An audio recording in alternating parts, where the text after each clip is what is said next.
श्री परमात्मने नमः। 11वां प्रकरण।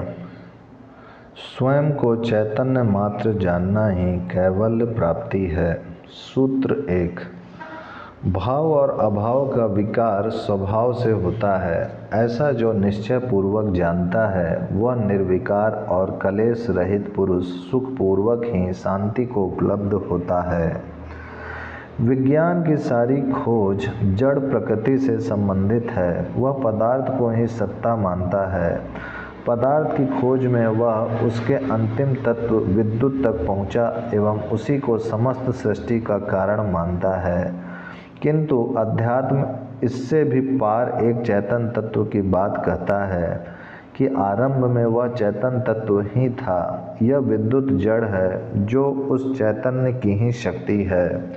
यह संपूर्ण सृष्टि इस शक्ति का ही फैलाव मात्र है, इसी का रूपांतरण है। इसके सारे क्रियाकलाप इसी जड़ प्रकृति के स्वभाव से हो रहे हैं। वह चैतन्य आत्मा करता नहीं है, वह निर्विकार है, शुद्ध है, किंतु उसकी उपस्थिति आवश्यक है। उसकी उपस्थिति के बिना शिव भी शव हो जाता है, मनुष्य लाश बन जाता है। सृष्टि में जहाँ भी गति है, विकास है, प्रवाह है, निरंतरता है, वह उस चैतन्य आत्मा के कारण है।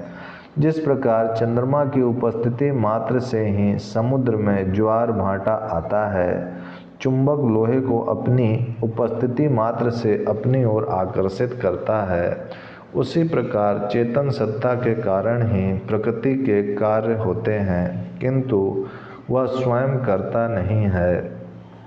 यह आत्मा नित्य है, चेतन है, जबकि प्रकृति अनित्य व जड़ है।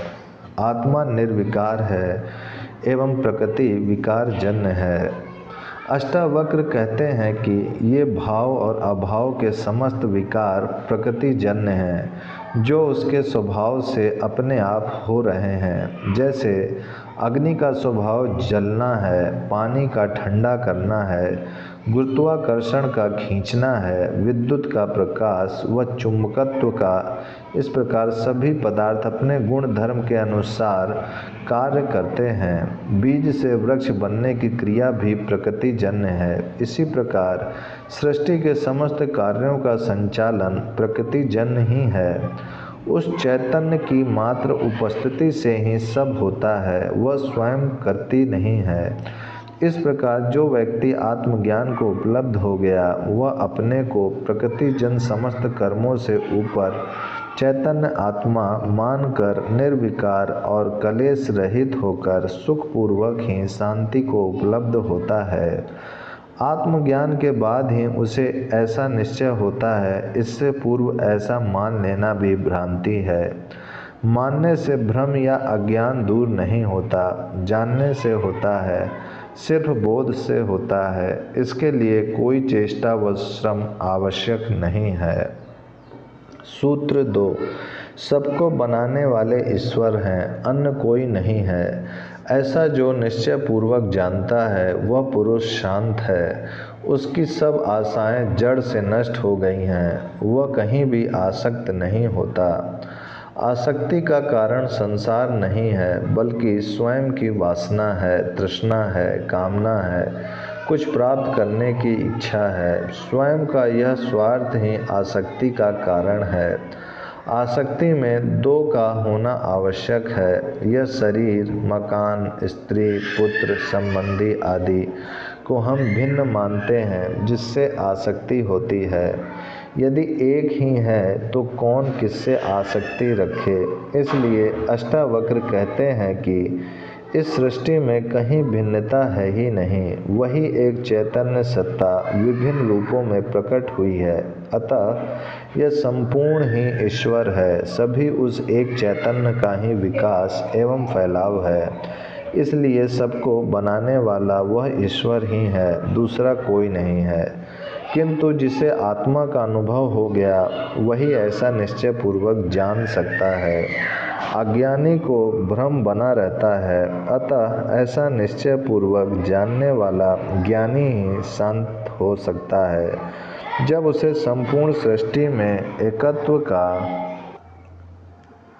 अज्ञानी को भ्रम बना रहता है, अतः ऐसा निश्चय पूर्वक जानने वाला ज्ञानी ही शांत हो सकता है। जब उसे संपूर्ण सृष्टि में एकत्व का बोध हो गया तो उसकी सब आशाएं, अपेक्षाएं, तृष्णा आदि सब जड़ से नष्ट हो जाती है।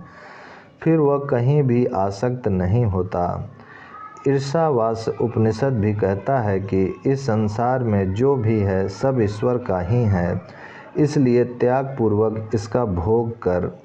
जो ईश्वर को जान लेता है कि वही सब है, जो मिला है वह भी उसी का है, जो छूटता है वह भी उसी का है, तो त्याग अपने आप हो जाता है। द्वंद्व मिट जाते हैं, अशांति मिट जाती है, आशाएं मिट जाती हैं।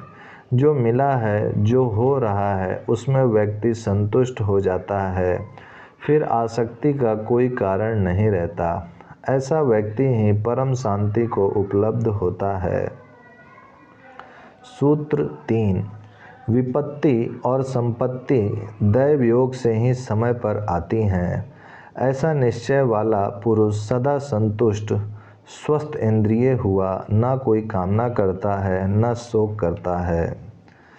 भारतीय धर्म की यह मान्यता बड़ी अनूठी एवं वैज्ञानिक है कि सब कुछ दैव योग से समय पर ही होता है, समय से पहले कुछ नहीं होता। माली सींचे 100 घड़ा, ऋतु आए फल होए। गीता में इसलिए कहा गया है, कर्म पर तेरा अधिकार है, फल में नहीं। फल तो ईश्वर के अधीन है, भाग्य में जैसा लिखा है वैसा ही होगा। आदि धारणाएं भारतीय धर्म का अंग हैं। इससे जीवन में कोई तनाव नहीं है, अशांति नहीं है। भौतिक सुख समृद्धि के अभाव में भी वह प्रसन्न चित्त है, आनंदित है, नाचता कूदता है। पश्चिम समय से पूर्व ही प्राप्त करना चाहता है, सब कुछ अपनी इच्छानुसार ही प्राप्त करना चाहता है, किंतु ऐसा होता नहीं। मशीन के साथ यह संभव है, किंतु मशीन भी तो जड़ ही है, किंतु मनुष्य के साथ संभव नहीं है। इसलिए सब भौतिक सुविधाओं से संपन्न होते हुए भी पश्चिम बेचैन है, तनावग्रस्त है। पागलों की संख्या बढ़ती जाती है, आत्मिक शांति नष्ट हो रही है। इसका कारण मात्र इतना है कि सृष्टि के चैतन्य के नियमों से अपरिचित है। उसका सारा ध्यान भौतिक नियमों की जानकारी पर ही केंद्रित हो गया, जिससे वह वैज्ञानिक प्रगति तो कर सका, किंतु आत्मिक ज्ञान से वंचित रह गया, जिसका दुष्परिणाम वह भुगत रहा है। सभी समय आने पर ही होता है, पहले करने का कोई उपाय है ही नहीं। समय पर ही वृक्ष खिलते हैं, समय पर ही फल आते हैं। बच्चे का जन्म 9 महीने बाद ही होगा, काम भावना 14 वर्ष बाद ही आती है। समय पर ही फसल पैदा होती है। सृष्टि का हर कार्य एक निर्धारित समय पर ही होता है। मनुष्य इससे पहले उसे कर नहीं सकता, वह प्रतीक्षा मात्र कर सकता है। इसी प्रकार सभी कार्य दैव योग से ही होते हैं। सभी परिस्थितियां अनुकूल होती हैं तभी कार्य होता है। ईश्वर न करता है, न दयालु है। उसके सारे कार्य प्रकृति की सहायता से ही होते हैं, जिसके अपने नियम हैं। वो किसी पर दया करके न अपने नियम बदलती है, न रुष्ट होकर दंड देती है। मनुष्य के शुभ अशुभ कर्म भी ईश्वर नहीं कराता, न उनके कर्मों का हिसाब रखता है, न उनका अच्छा बुरा फल ही देता है। ये सभी कार्य प्रकृति अपने आप करती है। प्रकृति में सभी प्रकार के पदार्थों के बीज सूक्ष्म रूप में विद्यमान हैं, किंतु अनुकूल परिस्थिति पाकर ही वे उत्पन्न होते हैं। जिस काल में उनकी परिस्थिति निर्मित हो जाती है, उसी काल में वे पनप उठते हैं। जैसे बीज में पूरा वृक्ष विद्यमान है, किंतु उचित भूमि, खाद, जलवायु, पानी को पाकर ही वह वृक्ष बनता है। केवल बीज होना ही पर्याप्त नहीं है। इसी को दैव योग कहते हैं। मनुष्य कर्मों के फल भोगता है, यही ईश्वर का न्याय है। इसलिए अष्टावक्र कहते हैं कि विपत्ति और संपत्ति दैव योग से ही समय पर आती है। जिस ज्ञानी को ऐसा निश्चय हो जाता है, वह सदा संतुष्ट एवं स्वस्थ इंद्रिय रहता है तथा न किसी की कामना करता है, न अप्राप्त अथवा वस्तु के नष्ट होने पर शोक ही करता है। वह हमेशा मानसिक तनाव से बचा रहता है। यही स्वस्थ इंद्रिय के लक्षण हैं। इसके विपरीत अज्ञानी अपने कर्म का निश्चित फल समय से पूर्व ही प्राप्त करना चाहता है, किंतु उसकी इच्छा अनुसार कार्य या फल न होने पर वह तनावग्रस्त रहेगा एवं मानसिक रुग्णता पैदा होगी, जिससे बचने का यही एकमात्र उपाय है। ओम शांति शांति शांति।